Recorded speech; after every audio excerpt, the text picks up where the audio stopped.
Welcome, curious minds, to the deep dive. Today, we're diving into something, well, pretty fundamental to how you work. Yeah, really fundamental. Think about it for a sec. Every single thing your body does, a muscle twitch, the thoughts running through your head right now, even fighting off it's all coordinated communication Yep. between cells. Exactly. And that communication, at its very core, is what we call biochemical signaling. So for this deep dive, we're digging into Chapter 12 of Lehninger Principles of Biochemistry, the 8th edition. The plan is to unpack how your cells actually get messages, figure out what they mean, and then, do something about it. Right. We'll be looking at the pathways, the enzymes, the sort of energy involved, how it all fits together in metabolism. And we want to make it accessible so you really get a handle on this basic language of life. It really is the language of life, isn't it? This isn't just some abstract theory. This signaling stuff is critical for, well, everything. Metabolism, cell division, how you see or taste. Even diseases like cancer. It's happening constantly inside you. It is. And it's universal. All living cells have this ability to sense signal from outside and react.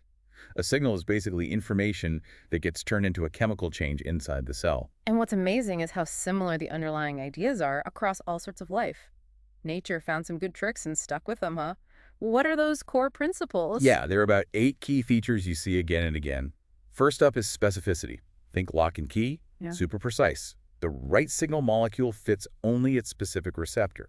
Okay, makes sense. But there's another layer too. Even if the signal is everywhere, like in your blood, only cells with the right receptor will actually respond. So a hormone might tell your pituitary gland something, but your liver cells just ignore it. No receptor, no response. So the message only lands where it's supposed to. Smart. And how loud does the signal need to be? Can cells hear a whisper? That's sensitivity. Yeah. Receptors usually grab onto their signal molecules really tightly, very high affinity, so they can detect even tiny amounts, like nanomolar concentrations. Sometimes they even use cooperativity, binding one makes binding the next one easier, amplifies the whisper. Wow. Detects the whisper and then shouts it from the rooftops. That's amplification, right? The amplification often involves enzyme cascades. One activated enzyme turns on many molecules of the next enzyme, and each of those turns on many more. You get this massive signal boost, like orders of magnitude, really, really fast, milliseconds. Incredible. Tiny trigger, huge response. How are the parts organized? Is it like molecular Lego? That's a great way to put it. That's modularity. Signaling proteins often have different sections, different domains that recognize specific features on other proteins, or maybe parts of the cell structure. Okay. And some parts, called intrinsically disordered regions, or IDRs, are actually super flexible. That flexibility lets them bind to lots of different partners, kind of mixing and matching components. You also have scaffold proteins. They don't do the signaling themselves, but they act like organizers, running all the right enzymes together. Makes everything much more efficient. So they're assembled logically, not just floating around. But what if a signal just won't stop? Does the cell get overwhelmed? Good question. That's where desensitization or adaptation comes in. If a signal sticks around too long, the system dials down its response, prevents overstimulation. It's like your eyes adjusting to bright light or a dark room. Then, when the signal drops off, the system gets sensitive again, ready for the next message. Ah, right, like tuning out a constant background noise. And cells get lots of signals at once, yeah. How do they handle that? That's integration. Cells are constantly getting multiple signals. They have ways to combine these inputs and produce a single appropriate output. Pathways talk to each other, crosstalk. It helps maintain balance, homeostasis. So it's a combined, nuanced reaction, not just signal A causes response A. What about one signal causing multiple things? That's divergence. Often, one signal binding to one receptor can trigger several different downstream pathways simultaneously. Leads to varied responses in different parts of the cell or even different cell types. Like one starting gun setting off multiple races, and the last one, localization. Right, response localization. Sometimes the signaling machinery is deliberately kept in one specific place in the cell, maybe a little patch of the membrane. This lets the cell trigger a response just where it's needed, without affecting the whole cell. Like having a quiet conversation in one corner of a big room. It's just amazing how these basic ideas are used over and over. You said earlier, thousands of signals, but only maybe 10 basic types of signaling proteins. Evolution is pretty efficient. It really is. Things like receptors that cross the membrane 7 times, G proteins, kinases, calcium-binding proteins, you see them everywhere. Okay, so let's dive into the 4 main types of these signal transducers. Sounds good. We'll look at G protein-coupled receptors, GBCRs, then receptor tyrosine kinases, RTKs, gated ion channels, and finally nuclear receptors. They all use these principles, but in slightly different ways. Let's start with the biggest family, the GPCRs. They're involved in so much, right? Sight, smell, hormone responses. And they use these second messengers. Exactly. GPCRs are huge, three core parts. The receptor itself, usually with that 7-transmembrane structure, a G protein, which is like an on-off switch, and then an enzyme or channel that does the next step. The signal molecule outside is the first messenger. So the first messenger arrives, hits the receptor, then what kicks off the chain reaction inside? Let's use the beta-adrenergic receptor as an example. That's the one for epinephrine or adrenaline. When epinephrine binds, the receptor changes shape. This new shape lets it interact with its partner G protein, specifically one called Gs. Okay. The receptor basically tells Gs, okay, time to get active. And G does that by dropping its off molecule, GDP, and picking up an on molecule, GTP. And that activates the G protein. Yep.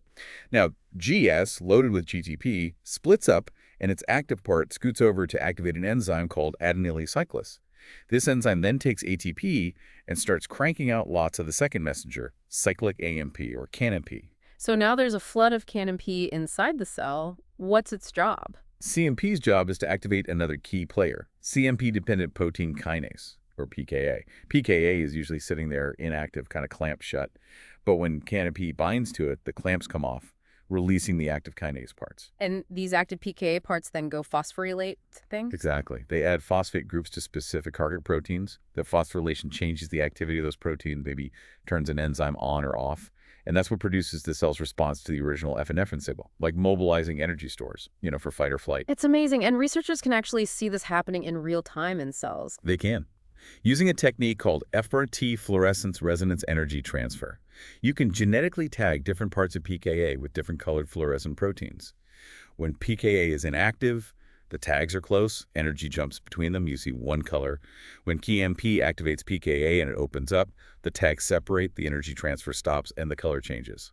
It's a beautiful way to visualize signaling dynamics live. That's incredible. And it really shows the amplification, doesn't it? One hormone. Yeah. Massive downstream effect. Oh, yeah. Huge amplification. One hormone, one receptor, activates maybe hundreds of Gs proteins.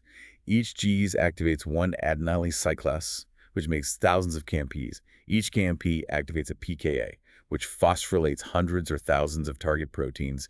It multiplies at every step. But it has to stop eventually, right? Can't stay in fight or flight mode forever. How does it turn off? Absolutely crucial. Termination happens at multiple levels. First, if the epinephrine concentration drops, it just falls off the receptor. The receptor goes back to its inactive shape. Second, the G protein, GSS, has a built-in timer. It slowly hydrolyzes its GTP back to GDP, turning itself off. Other proteins called GAPs and RGSs actually speed this up, making the off switch faster. And the second messenger, CMP. That gets chewed up by an enzyme called phosphodiesterase. And finally, other enzymes called phosphatases come along and remove the phosphates that pKa added to the target proteins, resetting everything. So that handles termination when the signal disappears. What about desensitization when the signal keeps coming? Right. Even if epinephrine is still there, the cell adapts. A specific kinase, called BAR, phosphorylates the receptor itself. This creates a docking site for a protein called beta-arrestin. Arrestin. Sounds like it stops things. It does. Beta-arrestin binds to the phosphorylated receptor and physically blocks it from talking to the G protein. Signal interrupted. Arrestin also helps pull the receptor off the surface into the cell, hiding it from the signal. Interesting. And arrestin isn't just an off switch. It can trigger other signals. That sounds complicated, but important for drug design. Very important. That receptor-arrestin complex can actually kick off a whole different signaling pathway, like the MAPK pathway we'll talk about later. This is called biased agonism. The dream is to design drugs, say, for pain relief, that strongly activate the good GPCR pathway, but don't activate the arrestin pathway that might cause side effects like tolerance or addiction. Wow, fine-tuning the signal outcome. And TMP isn't just for adrenaline, right? It's a common messenger. Oh yeah, loads of hormones use CAMP. And some signals actually use a different G protein, G, which inhibits adenylyl cyclase, lowering CAMP levels.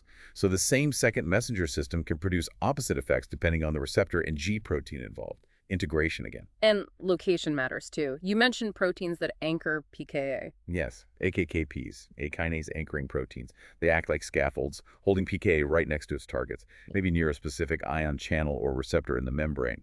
Keeps the response localized and quick. very targeted. Makes sense. Spatially organized. And there's another cyclic nucleotide, cGMP, with medical relevance. Right, cyclic GMP, made by guanylars and cyclases. It activates protein kinase G, PKG. It's involved in things like relaxing smooth muscle. That's why nitroglycerin works for angina. It boosts cGMP levels, relaxing blood vessels.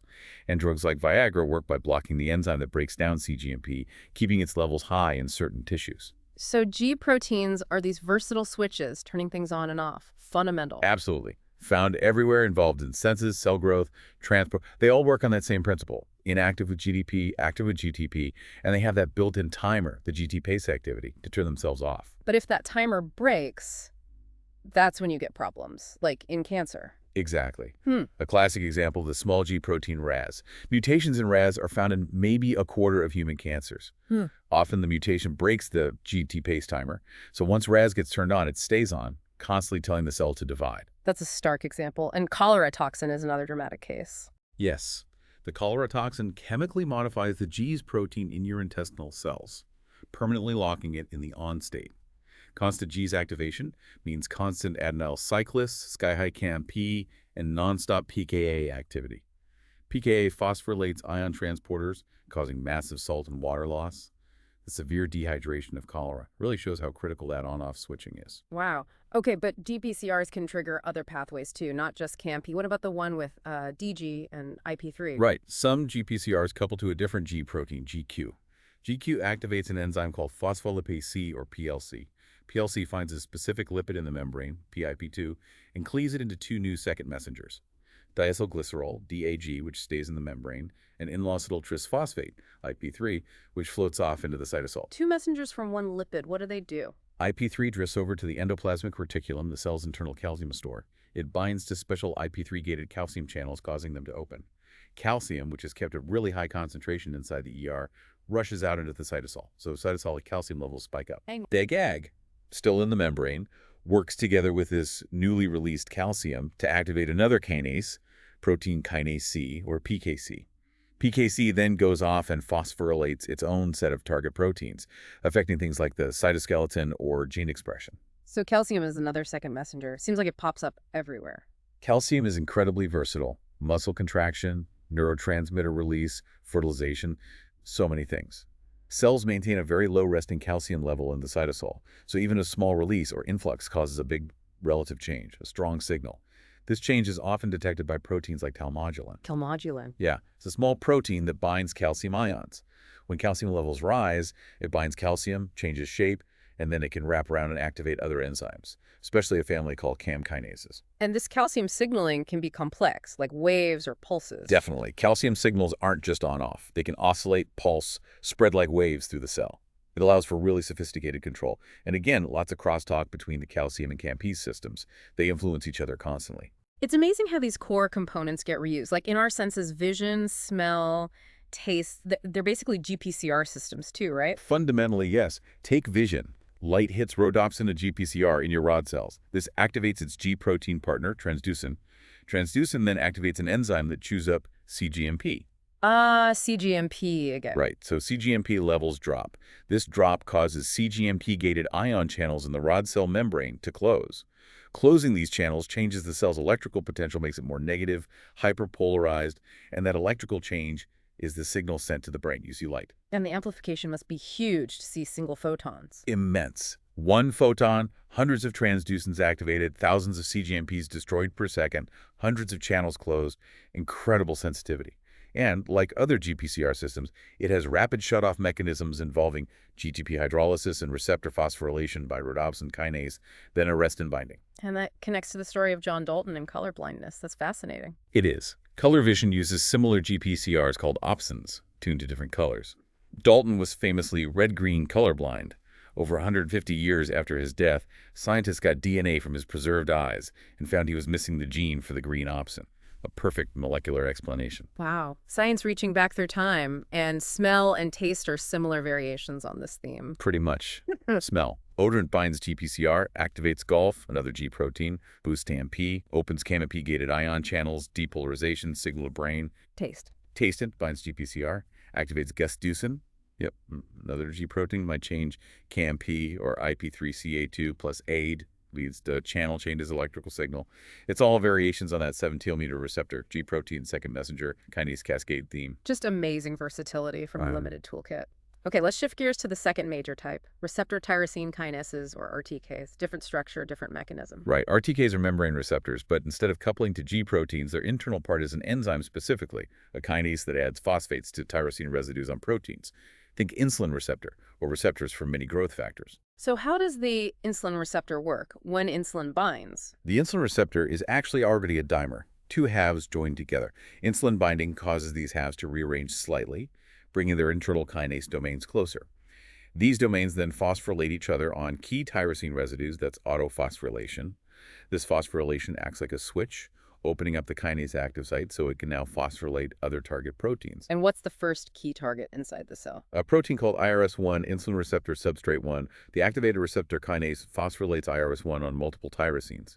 And phosphorylated IRS1 becomes like a docking platform A docking platform for what? for other proteins containing special domains that recognize phosphotyrosine. One key player is an adapter protein called GRB. It binds to phospho-IRS1.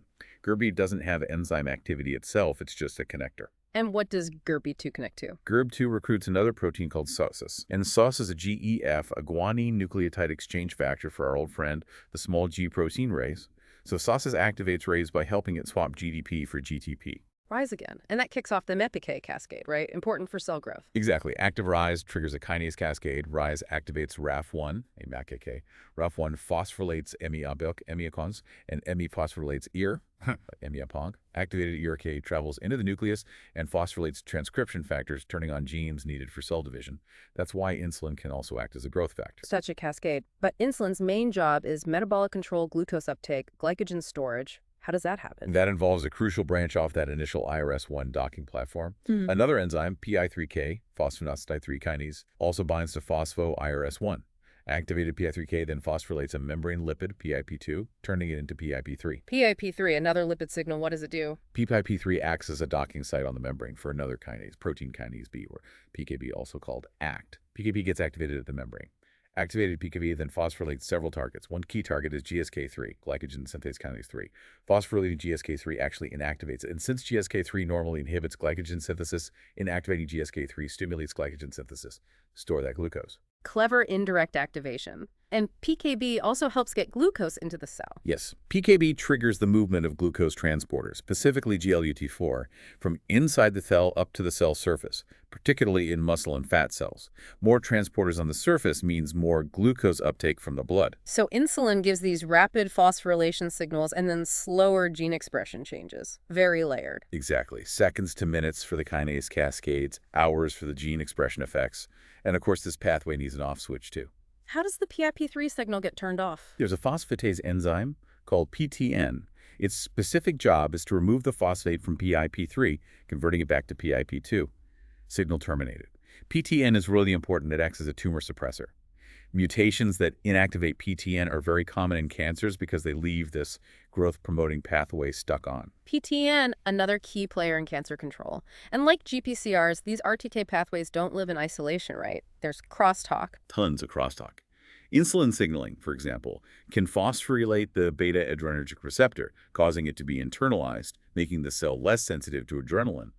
Or sometimes, activating one pathway can actually enhance signaling through another, maybe by creating new docking sites.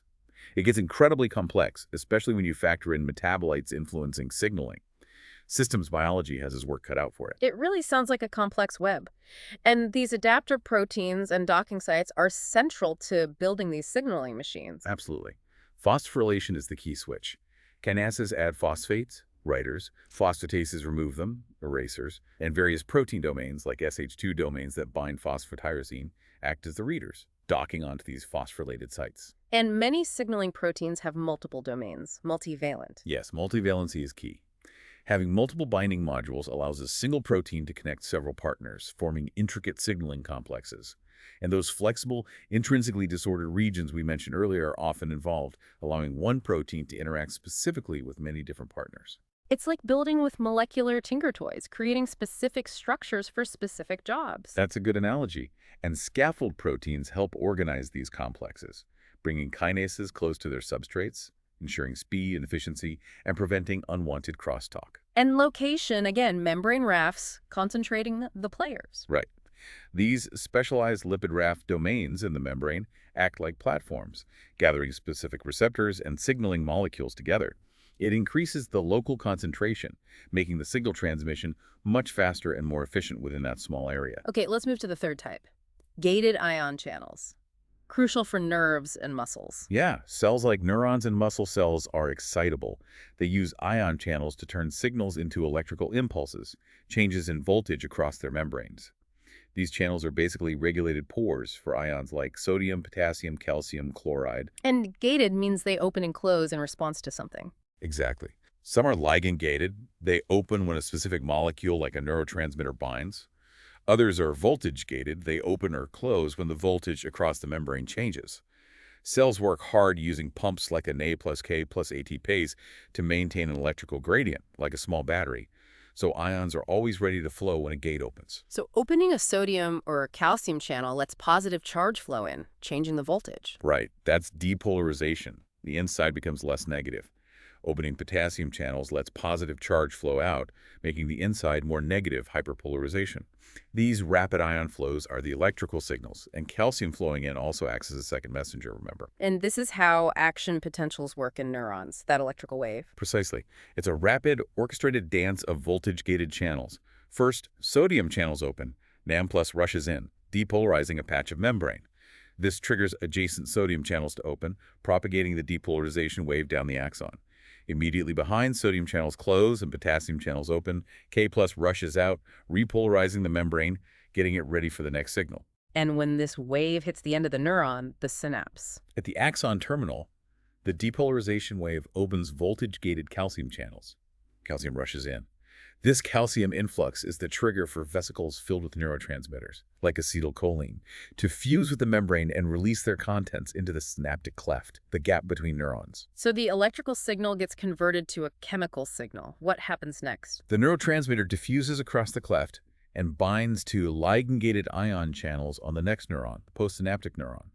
Binding opens these channels, ions flow in, often Na+ or say A2+, depolarizing the postsynaptic membrane and potentially triggering a new action potential in that cell, signal relayed. Amazing process. And neurons are integrating signals from many sources, right? Yes, a single neuron might receive inputs via thousands of synapses.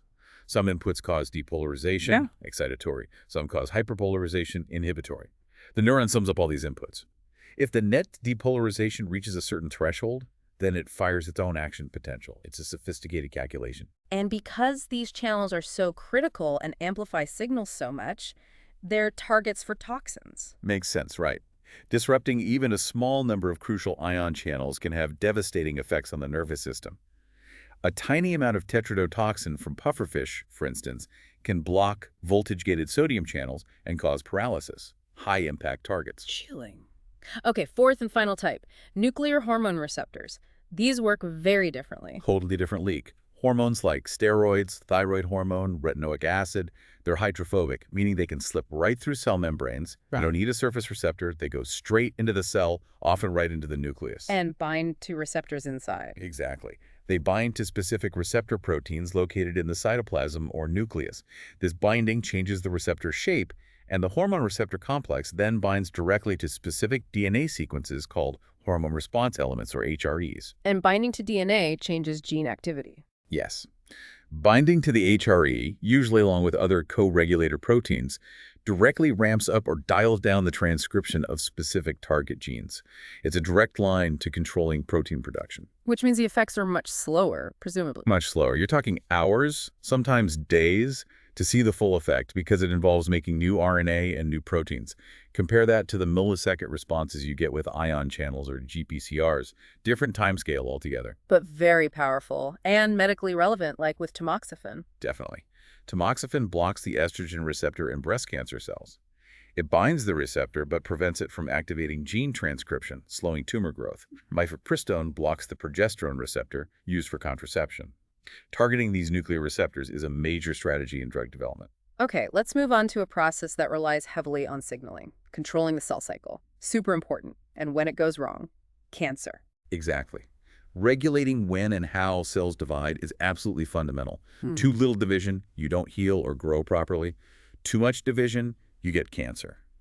The cell cycle is tightly controlled by signaling pathways that ensure everything happens in the right order. What are the main phases? You have G1, sort of a growth and prep phase. Yeah. S phase, when DNA is synthesized, replicated. G2, more growth and prep for division. And M phase, mitosis itself, where the cell actually divides. Plus G0, a resting state outside the cycle. And the key regulators are kinases again. Yes, the stars are the cyclin-dependent protein kinases, or CDKs. They act like checkpoints and timers, phosphorylating key proteins to drive the cell from one phase to the next. But a CDK enzyme is inactive on its own. It needs a partner. It needs its specific cyclin partner. The cyclin binds to the CDK, and that binding switches the CDK on, increases its activity like 10,000-fold. Different cyclins appear and disappear during the cycle, activating specific CDKs at specific times. So the levels of cyclins oscillate, driving the cycle forward. How is that regulated? It's multi-layered. First, the CDKs themselves are regulated by phosphorylation and dephosphorylation. Adding or removing phosphates acts as fine-tuning switches. Second, and really critical, is the precisely timed destruction of cyclins. They get tagged with ubiquitin and destroyed by the proteasome. This degradation is essential for moving out of mitosis, for instance. So synthesis and destruction. Anything else? Yes. Third is controlling the synthesis of cyclins and CDKs in the first place, often triggered by external growth factor signals. And fourth, there are specific CDK inhibitor proteins that can bind to and block CDK activity, acting like brakes. All four work together for precise control. And these active CDKs phosphorylate targets to make things happen, like the retinoblastoma protein, PRB, that's a big one in cancer. Huge. PRB normally acts as a brake in G1. It binds to a transcription factor called E2F and stops it from turning on genes needed for S phase. But when it's time to divide, G1 CDKs phosphorylate PRB. This makes PRB let go of E2F. E2F is now free to switch on the genes for DNA replication, and the cell enters S phase. So phosphorylating PRB releases the brakes. What if there's DNA damage? The cell shouldn't divide then. Right, there are checkpoints. If DNA damage sensors like ATM and ATR kinases detect problems, they trigger activation of P53. P53 is another crucial tumor suppressor, the guardian of the genome. Activated P53 turns on the gene for a CDK inhibitor called P21. P21 then binds to and inhibits the G1 CDKs. So P21 stops the CDKs from phosphorylating PRB. Exactly. PRB stays unphosphorylated, keeps holding on to E2F, and the cell cycle arrests in G1. This gives the cell time to repair the DNA.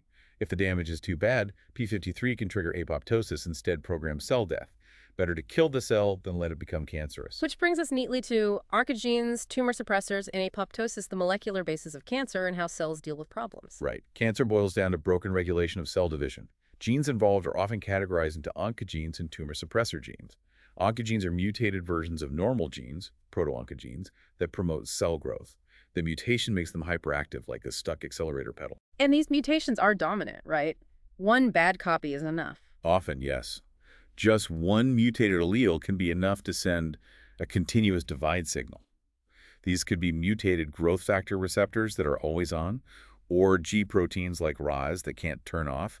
That's why they're targets for cancer drugs. Like those kinase inhibitors you mentioned. Exactly. Drugs like imatinib or erlotinib are designed to specifically block the activity of these hyperactive oncogenic kinases. Or antibodies like trastuzumab block the receptor itself. Okay, so oncogenes are the accelerator, tumor suppressor genes are the brakes. Good analogy. Tumor suppressor genes like PRB and P53 normally restrain cell division. Mutations in these genes are usually recessive. You need to lose or inactivate both copies of the gene to lose the braking function. That explains the retinoblastoma pattern. Perfectly. Kids inheriting one bad ARB gene copy get tumors easily because they only need one more hit in a retinal cell. People starting with two good copies need two separate hits in the same cell, which is much rarer. And there's a third category, stability genes. Yeah, sometimes called caretaker genes. These are genes involved in DNA repair, like BRCA1 or the mismatch repair genes.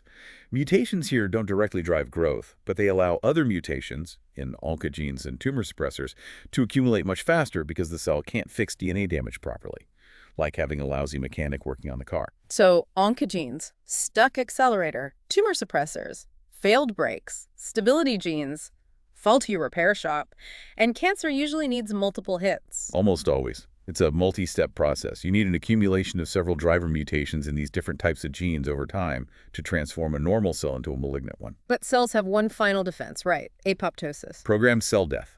It's the cell's self-destruct mechanism. Essential during development, carving out fingers and toes, but also vital in adults for getting rid of damaged, infected, or simply unneeded cells. It's a tidy, controlled demolition. How does it get triggered? Various signals can trigger it. One way is via death receptors on the cell surface. When a signal like TNF binds, it activates intracellular adapter proteins, which then activate initiator caspases. Caspases are proteases, enzymes that cut proteins. Yeah, execution. The initiator caspases activate the effector caspases. Those are the real executioners. They go on a rampage, chopping up vital cellular proteins, activating enzymes that chew up DNA. The cell dismantles itself from the inside out, packaging the debris neatly for neighbors to clean up, crucial for preventing damaged cells from becoming cancerous. Wow. What an intricate system. This whole deep dive really highlights the incredible complexity but also the elegance of how cells communicate, from a hormone signal to deciding whether a cell lives or dies. It really is like decoding a language, isn't it? Yeah. Understanding these molecular pathways gives you those aha moments, connecting tiny molecular events to big picture biology, health, disease, development. Absolutely. And knowing this field is moving so fast, thinking about the potential for new therapies, personalized medicine, based on understanding an individual's signaling circuitry, it's pretty exciting. Definitely. As we keep mapping these circuits, the potential to intervene more precisely and effectively just keeps growing. It's a fascinating time to be studying biochemistry. Well, thank you for joining us on this exploration, and thank you for being part of the Deep Dive family. Until next time, keep exploring the deep dives of knowledge.